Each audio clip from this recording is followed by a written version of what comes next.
অনেক দিন পর মায়ের ডাক পেয়েছি, তাই চলে গিয়েছিলাম মায়ের কাছে। Hi everyone, this is Shilpa, welcome to my another video. তো আজ আবারও চলে এসেছি নতুন একটা দিন তোমাদের সাথে শেয়ার করতে। খুব সকাল সকাল আমার বাড়ির সবাই আমরা রেডি হয়ে গেছি। এই যে দেখো, শ্রেয়াজ এখানে হাই করছে, ও তো যাওয়ার জন্য একদম রেডি। তো যাই হোক, এখানে আমরা গাড়িতে করে যাচ্ছি। কিছু কিছু ইচ্ছে থাকে যেগুলো পরিস্থিতির কারণে হয়তো সেই সময়ে পূরণ হয়ে ওঠে না, কিন্তু এক সময় তো পূরণ হয়। সেই রকমই একটা ইচ্ছে আজ পূরণ হতে চলেছে, সেটা তোমাদের সাথে শেয়ার করছি। আর আমার খুবই ভালো লাগছে সেটা শেয়ার করতে তোমাদের সাথে। আমার বাড়ির সবাই মিলে আমরা বেরিয়েছিলাম। অর্পিতা ছিল, শ্রেয়াস ছিল, বৌদি ছিল, দাদা ছিল, আর মা বাবা আমার সবাই মিলে গেছিলাম আজকে। যেতে যেতে প্রথমেই ঝিলিকে আমরা চা খেয়ে নিয়েছিলাম, চা বিস্কিট। আর এই যে দেখো, শ্রেয়াস বাবুকে ও খাচ্ছিল ওখানে বিস্কিট। ঝিলিকের চাটা ভীষণই ভালো খেতে ছিল, আর এখানে বিস্কুটগুলো খুব ভালো ছিল। যাই হোক, ওখানে চা বিস্কুট খাওয়ার পর আমরা আবার বেরিয়ে পড়েছিলাম। এখানে এই ঝিলিক হোটেলটা রয়েছে উলুবেড়িয়ার পরেই, ওখানেই আমরা হল্ট করেছিলাম। ওই দিন সকাল 9টার সময়ও এত পরিমাণ গরম হয়েছে কি বলবো। দেখো, এখানে আমি চোখ তাকাতে পারছি না চশমা ছাড়া, তাও দেখো ঝলসে যাচ্ছি পুরো। ওখান থেকে বেরিয়ে অনেকটা জ্যাম কাটিয়ে কাটিয়ে কাটিয়ে কাটিয়ে চলে এসেছি।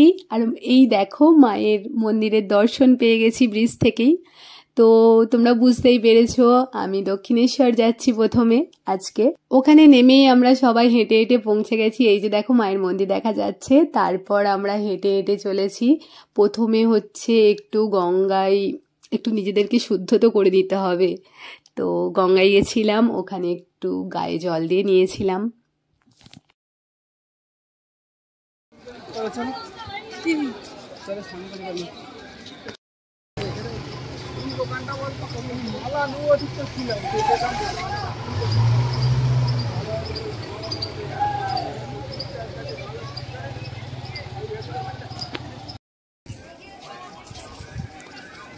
এইদিকে কে আছে? আমরাও যাবো তো, মাথায় জল দেবো তো।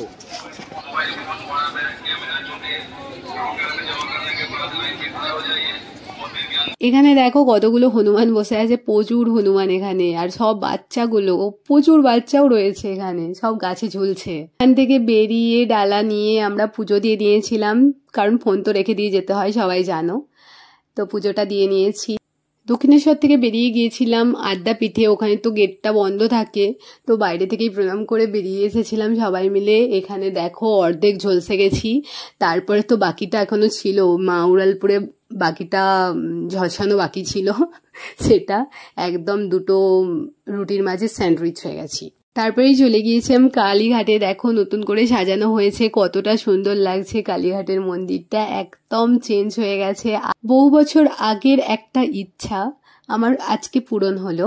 সেটা হচ্ছে, আমি যখন কলেজে থাকতাম কলকাতাতে, তখন তো মাকে কাছে পেতাম না, তখন সব সময় কলেজ যাওয়ার আগে কালীঘাটে গিয়ে মায়ের সাথে দেখা করে যেতাম, না হয় বিকেলে যাওয়ার সময় দেখা করে তারপর বাড়ি। তখনই আমার একটা ইচ্ছা জাগতো যে মায়ের জন্য আমি কোনো এক সময় শাড়ি নিয়ে আসবো আর মাকে সেটা পরাবো। তো আজকে সেই দিনটা এসেছে। বহু বছর আগেকার কথা বলছি, যখন আমি কলেজে যেতাম, কলকাতাতেই থাকতাম, এই হাজরাতেই। তো কালীঘাটের পাশেই তো আমার কলেজটা ছিল, তারপর ওখানে ওই জন্য অত যাতায়াত হতো। যাই হোক, এত বছর পর মায়ের জন্য লাল টুকটুকে বেনারসি নিয়ে এসেছি। দেখো এখানে, আর এই যে কি রোদ আর কি গরমের মধ্যে আমরা দাঁড়িয়ে আছি বলে বোঝাতে পারবো না। এখানে সবাই ঝলসে গেছে, একদম স্যান্ডউইচ হয়ে গেছি। তারপর 4টের সময় গেটটা খুলেছিল।